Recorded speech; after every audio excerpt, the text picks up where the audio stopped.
کہ آپ پر لاکھوں درود رب پر لاکھوں سلام، آپ پر لاکھوں درود رب پر لاکھوں سلام، آپ پر لاکھوں درود رب پر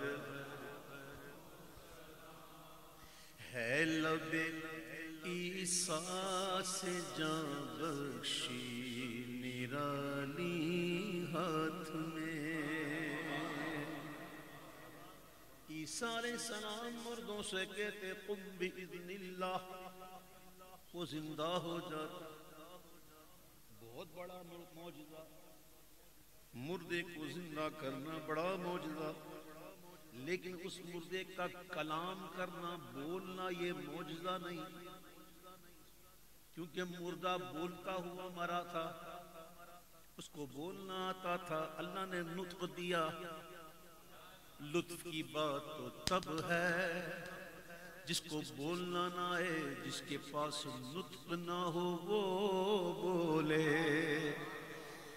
میرے امام کہتے ہیں کہ ہے لب عیسیٰ سے جاں بخشی نرالی ہاتھ میں، کہ سنگریزے پاتے ہیں شیریں مقالی ہاتھ میں، آپ پر لاکھوں درود آپ پر لاکھوں سلام، آپ پر لاکھوں درود آپ پر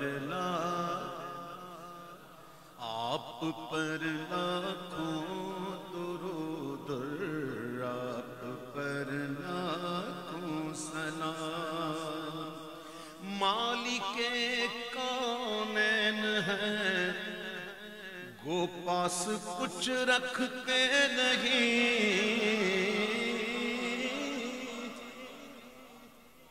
میرے حضور مالک کونین ہے وہ پاس کچھ رکھتے نہیں۔ ارے دو جہاں کی نعمتیں ہیں ان کے خالی ہاتھ میں، دو جہاں کی نعمتیں ہیں ان کے خالی ہاتھ میں، آپ پر لاکھوں درود آپ پر لاکھوں۔ ابر نیسان مومنوں کو تیغ عریاں کفر پر، ایک ہوتی ہے شان جلالی، ایک ہوتی ہے شان جمالی، دونوں ایک دوسرے کی ضد ہے، یا جمال ہے یا جلال ہے، یہی نا۔ میرے آقا کے مبارک ہاتھ مومنوں کے لیے اٹھ جائیں تو وہ ابر نیساں ہو جائے، اور یہی ہاتھ کفار کے لیے اٹھ جائے تو یہ تیغ عریاں ہو جائے۔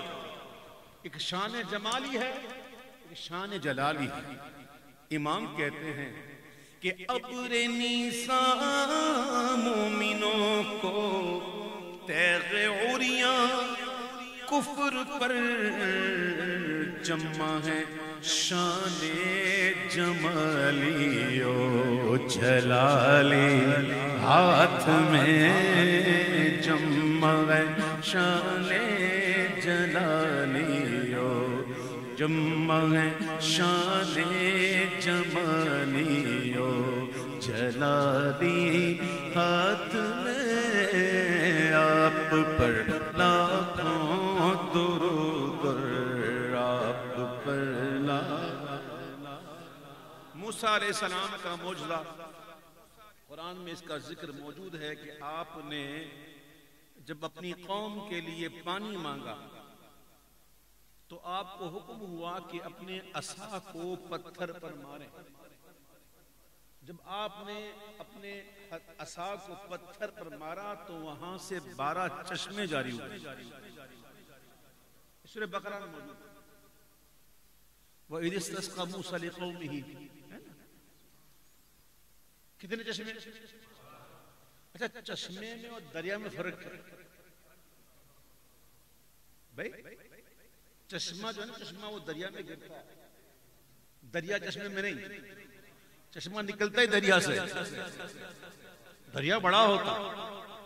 تو اعلیٰ حضرت کیا کہتے ہیں؟ ہر انسان کے ہاتھوں میں لکیر ہے کہ لکیر ہے کہ نہیں؟ اور ایک موسیٰ علیہ السلام کا موسیٰ کیا تھا کہ آپ کو ید بیضا عطا ہوا. جب آپ نے ہاتھ کو بغل میں ڈال کے نکالتے تو روشن ہو جاتا تھا. ان دونوں موضوع کا ذکر کیا اعلیٰ حضرت نے. امام کہتے ہیں کہ ہر خط کف ہے یہاں اے دست بیضائے کلی. جاری رہے. ہر کف خط ہے یہاں اے دست بیضائے کلیم. اور موجزن دریائے نور بے مثالی ہاتھ میں. موجزن دریائے نور بے مثالی ہاتھ میں. اکثر لوگوں کو دیکھا ہوگا، شاید وہ عاملین کے پاس جاتے ہیں اور کہتے ہیں بھائی کوئی مجھے کوئی ایسا کوئی نقش دے دیں کہ جو میں اپنے ساتھ رکھوں اور تسخیر خلائق ہو جائے، جو میں اپنے پاس رکھوں تو لوگ مسخر ہو جائیں. نقش تسخیر کہتے ہیں. کیا کہتے ہیں؟ نقش تسخیر. تو اعلیٰ کہتے ہیں کہ ہر انسان کے ہاتھوں میں لکیریں تھیں، میرے آقا کے ہاتھوں میں بھی لکیریں. تو امام کہتے ہیں کہ حضور کی جو مبارک لکیریں تھیں نا، وہ کیا تھی؟ سنو کہ جس نے بیعت کی، جس نے بیعت کی بہار حسن پر قربان رہا.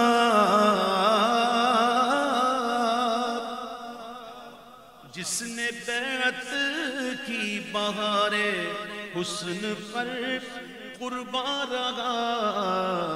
ہے لکیریں نقش تسخیر جمالی ہاتھ میں.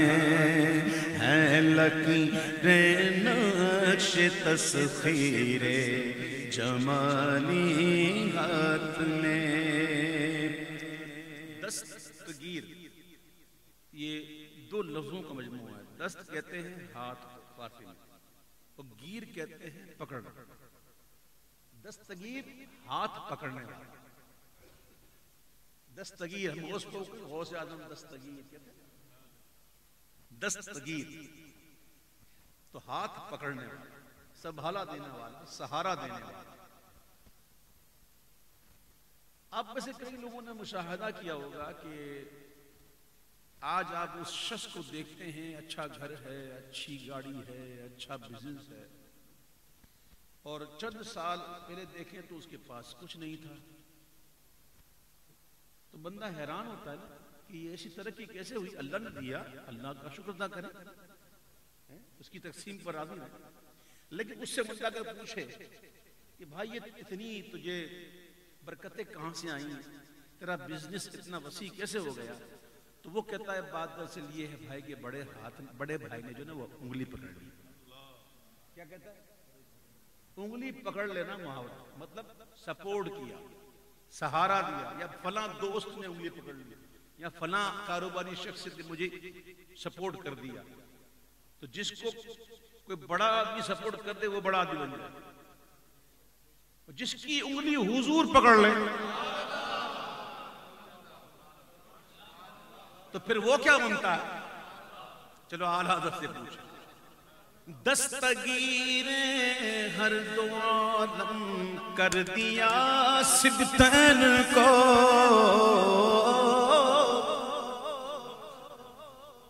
رضی اللہ تعالی عنہ حسن و حسین. دستگیر ہر دو عالم کر دیا سبتین کو، میں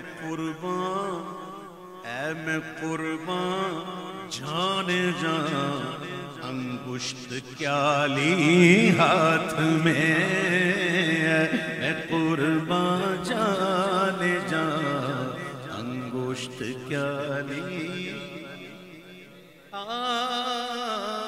اب اعلیٰ حضرت کے آخری اس نعت کے 3 شعر پڑھتا ہوں، تینوں شعر کے اندر ربط ہے۔ دیکھیے اعلیٰ حضرت نے کیا خواہش کا اظہار کیا۔ یہ ایسی خواہشیں جو ہیں یہ ہر کوئی نہیں کر سکتا، یہ جس کے دل میں حضور کی بے پناہ محبت ہونا بس وہی کرتا ہے۔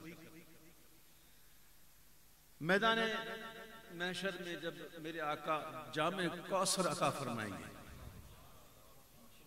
انشاءاللہ، تو اعلیٰ حضرت کہتے ہیں کہ ایسے وقت کہ جب حضور کوثر پہ جام پیش کر رہے ہوں سب کو، اس وقت مجھ پر کیا کیفیت طاری ہو جائے۔ اعلیٰ حضرت کہتے ہیں کہ کاش ہو جاؤں لب کوثر میں یوں رفتہ ہوش، یعنی میں اپنے ہوش کھو بیٹھوں۔ کب؟ لب کوثر، جہاں کوثر کے جام عطا کریں گے حضور، اس وقت اعلیٰ حضرت کہتے ہیں کہ کاش ہو جاؤں لب کوثر میں یوں وارفتہ گوش، کیسے؟ لے کے اس جان کرم کا ذیل عالی ہاتھ میں۔ ذیل عربی میں کہتے ہیں دامن کو، جیسے آپ نے پڑھا ہوگا اسکول کے اندر مندرجہ ذیل سوالوں میں سے 5 کے جواب دیجئے۔ مندرجہ ذیل نیچے درج کیجئے، دامن نیچے ہوتا ہے نا، اس لیے عربی میں کہتے ہیں ذیل، لیکن چونکہ حضور کا ذیل ہے نا اس لیے ذیل بھی ہے اور عالی بھی ہے۔ کیا ہے؟ ذیل عالی بھی ہے۔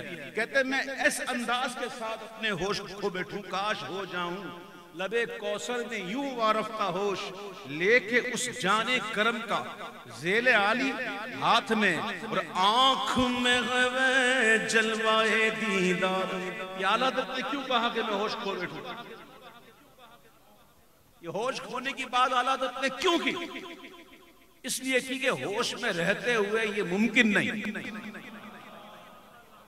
کچھ چیزیں ایسی ہوتی ہیں جسے کرنے کے لیے خود رفتگی درکار ہے، ورنہ ہوش میں رہتے ہوئے کمال مجال کسی کو حضور کو آنکھ بھر کے کوئی دیکھے، یہ تو اسی وقت ہوگا جب ہوش نہ ہو۔ آنکھ میں جلوائے دیدار، دل پر جوش وجد، اور لب پہ شکر بخشش ساقی پیالی ہاتھ میں، لب پہ شکر بخشش ساقی۔ یہ بات تو اعلیٰ حضرت نے کر دی، لیکن اعلیٰ حضرت کہتے ہیں جب خود رفتگی ہی ہو جائے تو پھر اس خود رفتگی میں کیا مزے لوں جو ہوش میں رہتے ہوئے نہیں ہو سکتا۔ تو امام کہتے ہیں کہ کاش حشر میں کیا مزے وارفتگی کے لوں رضا، حشر میں کیا مزے وارفتگی کے لوں رضا، لوٹ جاؤں پاکے وہ دامان عالی ہاتھ میں، آپ پر لاکھوں درود اور آپ پر لاکھوں سلام، آپ پر لاکھوں